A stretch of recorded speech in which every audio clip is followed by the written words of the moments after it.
ಸದ್ಯ ಎಲ್ಲರ ಚಿತ್ತವು ಕಾಂಗ್ರೆಸ್ನಲ್ಲಿ ಆಗ್ತಿರುವಂತ ಒಂದಷ್ಟು ಬೆಳವಣಿಗೆ ಮತ್ತು ಬದಲಾವಣೆಯ ಎಲ್ಲವೂ ಕೂಡ ಇದೆ. ಇದೀಗ ಕಾಂಗ್ರೆಸ್ನಲ್ಲಿ ಪಟ್ಟಕ್ಕೆ ಜೋರಾಗಿದೆ ಆಂತರಿಕ ಫೈಟ್. ಕೆಪಿಸಿಸಿ ಅಧ್ಯಕ್ಷ ರೇಸ್ನಿಂದ ಹಸ್ತಪಾಳ್ಯದಲ್ಲಿ ತಳಮಳ ಶುರುವಾಗ್ಬಿಟ್ಟಿದೆ. ಕೆಪಿಸಿಸಿ ಅಧ್ಯಕ್ಷರ ಬದಲಾವಣೆಯ ಕೂಗು ಕೇಳಿದಂತ ಬೆನ್ನಲ್ಲೇ ಆಕಾಂಕ್ಷಿಗಳು ನಾನು ಅಂತ ಹೇಳ್ತಿದ್ದಾರೆ. ಹೈಕಮಾಂಡ್ ವಾರ್ನಿಂಗ್ಗೆ ತಂಡ ಹೊಡೆದು ಬಿಟ್ಟಿದ್ದಾರಾ ರೆಬಲ್ ಲೀಡರ್ಸ್ ಅನ್ನೋದು ಕೂಡ ಪ್ರಶ್ನೆ. ಬಹಿರಂಗವಾಗಿಯೇ ಸಿಟ್ಟನ್ನ ಹೊರ ಹಾಕಿದ್ದ ಸಾಹುಕಾರ್ ಇದೀಗ ಸೈಲೆಂಟ್ ಆಗ್ಬಿಟ್ಟಿದ್ದಾರೆ. ಅಧ್ಯಕ್ಷರ ಬದಲಾವಣೆಗೆ ಪರೋಕ್ಷ ಹೇಳಿಕೆಯನ್ನ ನೀಡಿದ್ದ ಸತೀಶ್ ಜಾರಕಿಹೊಳಿ ಬಹಿರಂಗ ಹೇಳಿಕೆ ನಾನು ನೀಡಿಲ್ಲ ಅಂತ ಇದೀಗ ಯೂಟರ್ನ್ ಹೊಡಿತಾ ಇದ್ದಾರೆ. ರಿಪೋರ್ಟ್ ಕಾರ್ಡ್ ಕೊಟ್ಟಿರುವ ವಿಚಾರ ಹೈಕಮಾಂಡ್ಗೆ ಬಿಟ್ಟಿದ್ದು ಅಂತ ಹೇಳ್ತಿದ್ದಾರೆ. ಪಕ್ಷಕ್ಕೆ ಡ್ಯಾಮೇಜ್ ಆಗದಂತೆ ನಾನು ಮಾತನಾಡಿಲ್ಲ ಅಂತ ಕೂಡ ಹೇಳ್ತಾ ಇದ್ದಾರೆ. ಹೈಕಮಾಂಡ್ ನೋಟಿಸ್ ಕೊಟ್ರೆ ಉತ್ತರ ಕೊಡ್ತೇನೆ ಅಂತ ಸ್ಪಷ್ಟನೆಯನ್ನ ಕೊಟ್ಟಿದ್ದಾರೆ. ಸತೀಶ್ ಜಾರಕಿಹೊಳಿ ಅವರು ಇತ್ತೀಚೆಗೆ ನೇರ ಸ್ಟೇಟ್ಮೆಂಟ್ ಅನ್ನ ಕೊಡ್ತಾ ಇದ್ರು. ಕೆಪಿಸಿಸಿ ಅಧ್ಯಕ್ಷರ ಬದಲಾವಣೆ ಆಗಬೇಕು ಅನ್ನೋದನ್ನ ಹೇಳ್ತಾ ಇದ್ರು. ಪ್ರೆಸ್ ಮೀಟ್ ನಲ್ಲೂ ಕೂಡ ಅದನ್ನೇ ಹೇಳಿದ್ರು. ಆದ್ರೆ ಸಡನ್ ಆಗಿ ಇದ್ದಕ್ಕಿದ್ದ ಹಾಗೇನೆ ಇನ್ನೊಂದು ಹೇಳಿಕೆನ ಕೊಡ್ತಾರೆ. ನಾನು ಆ ಥರ ಯಾವುದನ್ನು ಹೇಳಿಲ್ಲ, ನಾನು ಹೇಳಿದ್ರ ಅರ್ಥ ಆಗಿರ್ಲಿಲ್ಲ, ನನ್ನ ಉದ್ದೇಶ ಅದಾಗಿರ್ಲಿಲ್ಲ ಅಂತ ತಾವು ಕೊಟ್ಟಂತ ಹೇಳಿಕೆಯನ್ನ ಸಮರ್ಥಿಸಿಕೊಳ್ಳುವಂತ ಕೆಲಸಕ್ಕೂ ಕೂಡ ಮುಂದಾಗ್ತಾರೆ. ಇದೆಲ್ಲವನ್ನ ನೋಡಿದಾಗ ನಾನಾ ರೀತಿಯಾದಂಥ ಪ್ರಶ್ನೆಗಳು ಸಹಜವಾಗಿ ಹುಟ್ಕೊಳ್ಳುತ್ತೆ.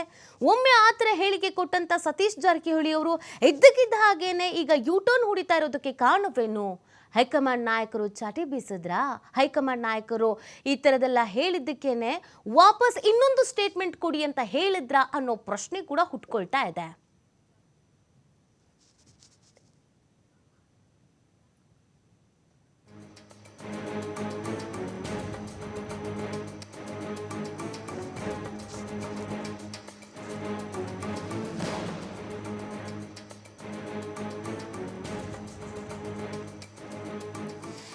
ಈ ಎಲ್ಲ ಬೆಳವಣಿಗೆಗಳ ಬಗ್ಗೆ ಸತೀಶ್ ಜಾರಕಿಹೊಳಿ ಅವರು ಏನ್ ಹೇಳ್ತಾರೆ, ಅವರ ಪ್ರತಿಕ್ರಿಯೆಗೆ ಏನಾಗಿದೆ ನೋಡೋಣ ಬನ್ನಿ.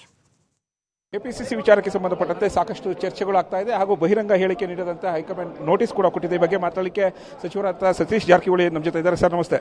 ಬಹಿರಂಗ ಹೇಳಿಕೆ ನೀಡಿದಂತೆ ಕಡಿವಾಣ ಹಾಕಿರೋದು ಸರಿನಾ ಸರ್ ಹೈಕಮಾಂಡ್ ನಾಯಕ? ಬಹಿರಂಗ ಹೇಳಿಕೆ ನಾವು ನೀಡಿಲ್ಲ. ನಮ್ಮ ವಿಡಿಯೋ ಇದೆ ನಮ್ಮ ಕಡೆ. ಅದರಲ್ಲಿ ನಾವೇನು ಅಂತ ಪಕ್ಷಕ್ಕೆ ಡ್ಯಾಮೇಜ್ ಆಗುವಂಥದ್ದು ಹೇಳಿಲ್ಲ. ಪಕ್ಷ ಅಧ್ಯಕ್ಷರ ಬದಲಾವಣೆ ಹೇಳಿಲ್ಲ, ಯಾವುದೂ ಹೇಳಿಲ್ಲ. ಅದರಲ್ಲಿ ಏನು ಪ್ರಶ್ನೆ ಇಲ್ಲ. ಒಂದು ವೇಳೆ ಉತ್ತರ ಕೊಟ್ಟರೆ, ನೋಟಿಸ್ ಕೊಟ್ಟರೆ ಉತ್ತರ ಕೊಡ್ತೀವಿ ಅದರಲ್ಲಿ, along with tape. Sir, KPCC ಅಧ್ಯಕ್ಷರ ಬದಲಾವಣೆ ವಿಚಾರ ಸಾಕಷ್ಟು ಚರ್ಚೆ ಆಗ್ತಾ ಇದೆ. ತಮ್ಮ ಹೆಸರು ಕೂಡ ಮುಂಚೂಣಿಯಲ್ಲಿ ಇರುವಂಥದ್ದು ಸರ್. ಮತ್ತೆ ಅಲ್ಲೇ ಬರ್ತದೆ, ಮತ್ತೆ ಅಲ್ಲಿಗೆ ಬಂದಾಗ್ತೈತೆ ಅದು. ನಾ ಈಗಲೇ ಹೇಳಿದ್ದೀನಿ, ಅದಕ್ಕೆ ಸ್ಪಷ್ಟವಾಗಿ ಉತ್ತರ ಕೊಡ್ತೀವಿ ಅಷ್ಟೇ. ಸರ್, ರಿಪೋರ್ಟ್ ಕಾರ್ಡ್ಗೆ ಸಂಬಂಧಪಟ್ಟಂತೆ ಸಚಿವರ ಕಾರ್ಯವೈಖರಿಯನ್ನ ಮಾನದಂಡ ಮಾಡ್ಕೊಳ್ತಾ ಇರೋದು ಸರಿನಾ? ಗೊತ್ತಿಲ್ಲ, ಅದು ನೀವು ನನಗಲ್ಲ, ಅದು ಹೈಕಮಾಂಡ್ಗೆ, ಅಧ್ಯಕ್ಷರಿಗೆ, CM ಅವ್ರಿಗೆ ಕೇಳಬೇಕು.